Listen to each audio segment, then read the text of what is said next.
جو فیڈرل کا 60% ہے اس کا 70% کراچی اس حلقے سے دیتا ہے. یہاں پہ میڈیسن مارکیٹ ہے, اردو بازار ہے, جامع کلاس مارکیٹ ہے, پاکستان چوک ہے, پان منڈی ہے, سارا ہول سیل اور ریٹیل کا بزنس ہوتا ہے. آپ جب ان علاقوں میں جائیں تو یہ ڈوبے ہوئے ہیں, اور اس کے ساتھ ساتھ گٹر کے پانی مل گیا ہے. کیچڑ اور گٹر کا پانی جو بیماریاں کریٹ کر رہی ہیں, اور تباہ حال ہے صورتحال. اور 15 سال سے پیپلز پارٹی یہاں پہ ہے, اور اس کے علاوہ ایم کیو نے بھی یہاں پہ میئرشپ کی ہے. پہلے وسیم اختر نے کی, اس سے پہلے مصطفیٰ کمال نے کی. ٹھیک ہے, 4 بریجیں ضرور بنی, مگر انفراسٹرکچر ابھی تک چینج نہیں ہوا.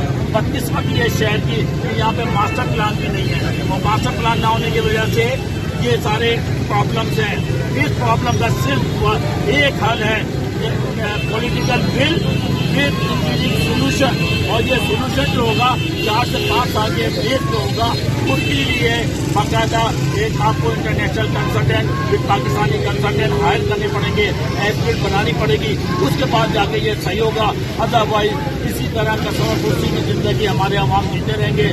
بیماریوں میں ایسا لگتا ہے جانوروں سے بدتر زندگی گزار رہے ہیں. یہاں تو ہم 700 روڈ پہ کھڑے ہیں کہ KMC کے سامنے احتجاج کرنے کا مقصد یہ ہے کہ ان کو جگائیں, ان کو اٹھائیں کہ آپ کرپشن سے نکلو. کل کو مرنا بھی ہے, قبر میں کیا لے کے جاؤ گے؟ غداری کو فالو کرنے کی ضرورت نہیں ہے, ایمان کو فالو کریں, لا الہ الا اللہ کا مطلب سمجھیں, اور جو نظریہ اور جو نیریٹو خان صاحب نے دیا اس کو سمجھنے کی ضرورت ہے. اگر وہ سمجھ میں آ جائے تو ہمارا ملک بھی, ہمارا شہر بھی, ہمارے حلقے صحیح ہو جائے. مطلب افطار صاحب بلدیاتی انتخابات بھی ہونے والے ہیں, لیکن جو بلدیاتی